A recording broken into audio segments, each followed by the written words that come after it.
Fourth views, चौथा विचार। बाकी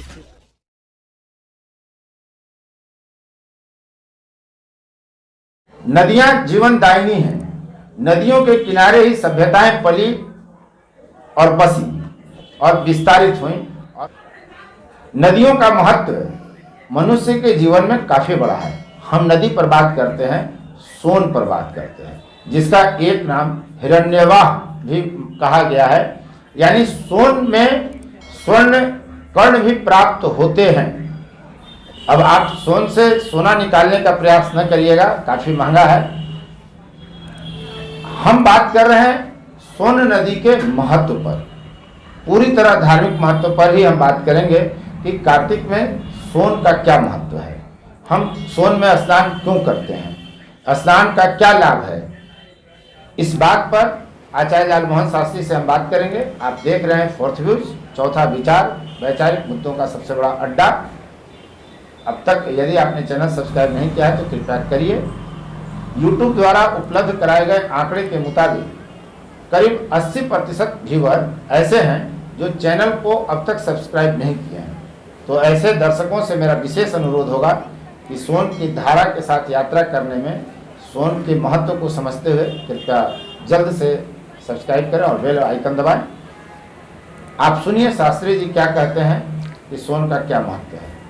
सोन नदी नहीं है, ये नद है। और भारतवर्ष में यही एक नद है। भारतवर्ष में दो नद की चर्चा आती है, एक गंडकी है और दूसरा नद जो है ये सोन है। सोन को हम सोनभद्र कहते हैं। भद्र का अर्थ होता है कल्याण करने वाला। तो कार्तिक महीना प्रारंभ होते ही माताएं या यहाँ की नारियां नित्य स्नान करना जानती हैं। वो सोनभद्र में हो या पुनपुन नदी में हो या कहीं भी। सोनभद्र का नाम हिरण्यवाह और मागधी भी कहा गया है। जब भगवान राम मिथिला जाने लगे तो सोनभद्र के पावन तट पर आए, साथ में विश्वामित्र जी आए। और राम जी पूछते हैं ये कौन नदी है जिस नदी के दोनों तट पर हरियाली दिखाई दे रही है, यहाँ की प्रकृति बहुत सुंदर है। तब वाल्मीकि रामायण में विश्वामित्र जी कहते हैं कि ये मागधी नदी है, मगध की सीमा को तय करती है। इसके बाद करुष देश पड़ता है, इस तरफ मगध है। ऐसे ये नदी जो है दाऊद नगर के अंदर जो नद है सोनभद्र है, वो जो है मगध के अंदर है, इसलिए इसका नाम मागधी नदी पड़ा है। उन्होंने वाल्मीकि रामायण में चर्चा की है। और यहाँ के उद्भट गद्य महाकाव्य के रचयिता बाणभट्ट जी ने हर्ष चरितम नामक पुस्तक में इसकी विशद रूप से चर्चा की है। उन्होंने इसे हिरण्यवाह कह दिया है। और वहां दो नदी महासोन और सोन दो की चर्चा हो रही है। जो बह बनकर रह गया, जिसे आज हम बह कहते हैं, वो जो है महासोन है। और जो वर्तमान कालीन में जिसकी धारा बह रही है, जिसके बालू के कणों में सोना है, या तो बालू का कण सोना के तरह पीला रंग से चमकता है, इसलिए तो इसका नाम सोनभद्र पड़ा है। और ऐसे हिरण्यवाह का अर्थ होता है, ब्रह्मा जी का नाम है हिरण्यगर्भा। हिरण्यगर्भा ब्रह्मा जी को कहते हैं। तो ब्रह्मा के अंग से सोनभद्र का जन्म हुआ है। तो इसमें स्नान करने से मातृ हत्या का भी दोष विनाश हो जाता है। क्योंकि परशुराम जी को जब मातृ हत्या का दोष लगा तो उस दोष के निदान करने के लिए उनके पिता रेणुका के पति जमदग्नि ऋषि ने कहा कि तुम पर मैं प्रसन्न हूं, तुम वर मांगो। परशुराम जी अपने पिता से करबद्ध प्रार्थना करके कहते हैं पिताजी यदि हम पर प्रसन्न हैं तो ये जो दोष लगा है, मातृ हत्या का जो दोष लगा है, उस दोष का नाश कैसे होगा, प्रायश्चित हम कैसे करेंगे, इसके संबंध में आप बताएं। तो वही मध्य प्रदेश में उस नदी का जन्म होता है, सोनभद्र जन्म लेता है, और उस सोनभद्र में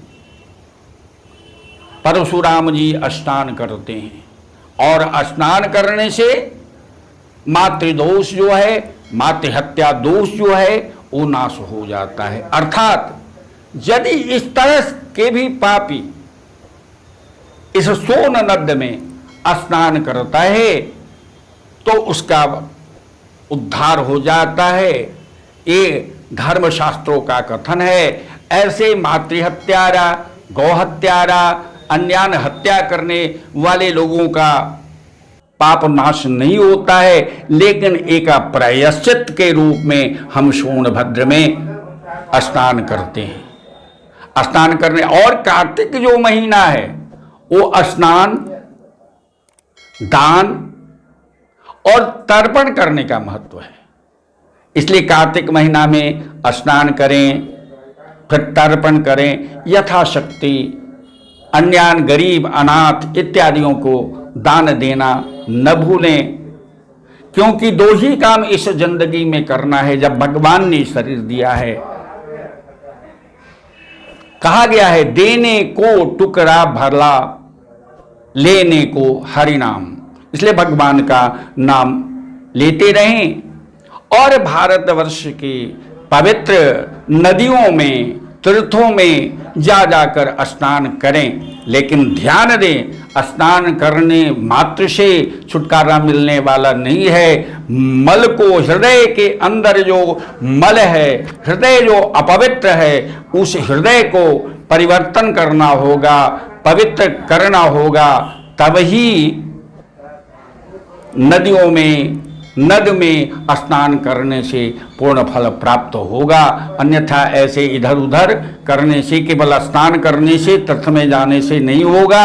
लेकिन जाने का मतलब है, स्नान करने का मतलब है कि हृदय पवित्र हो जाएगा।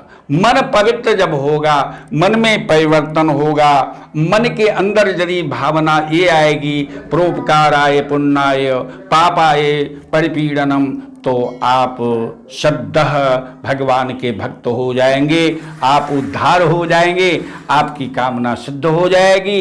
इसलिए अंत में मैं कहना चाहता हूँ कि सोनभद्र में स्नान करने से अन्यान पाप नाश हो जाती है। इसलिए पापों को नाश करने के लिए सोनभद्र में जरूर स्नान करें। और कार्तिक के पावन अवसर पर यहाँ मेला भी लगता है, छठ में मेला लगता है। पाप नाशक बोला गया। हाँ, पाप नाशक है सोनभद्र। मैकल सूत भी उसको बोला गया है। मैकल सूता कहते हैं नर्मदा को। हाँ, और नर्मदा के साथ सोनभद्र का विवाह होने की बात चल रही थी, लेकिन अचानक एक छोटी नदी जिसका नाम जुहला, वो जुहला आकर मिल जाती है। और इस स्थिति को जब नर्मदा देखती है तो नर्मदा जो है वो प्रण करती है कि अब मैं कभी भी विवाह नहीं करूंगी।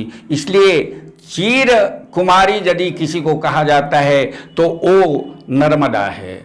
और नर्मदा इसलिए वो मुड़ जाती है दूसरी तरफ, सोनभद्र दूसरी तरफ मुड़ जाता है, और उसमें एक जो नदी है, जो एक दाई के रूप में नर्मदा के यहाँ रहती थी, उसके साथ वो प्रेम हो जाता है। बाद में अफसोस भी करता है सोनभद्र। आपने देखा सोनभद्र की कहानी को, सोनभद्र की यात्रा को और सोनभद्र के महत्व को। जोहला भी आई, नर्मदा भी आई। सोन की अपनी विशेषता रही है।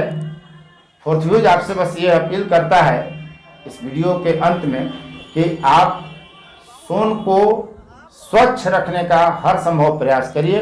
आप देख रहे थे फोर्थ व्यूज, चौथा विचार, वैचारिक मुद्दे का सबसे बड़ा अड्डा। यदि आपने चैनल सब्सक्राइब नहीं किया तो कृपया शीघ्र करें और बेल आइकन जरूर दबाएं ताकि इस तरह की वीडियो सबसे पहले आपकी मुट्ठी में आप तक पहुंचे। धन्यवाद।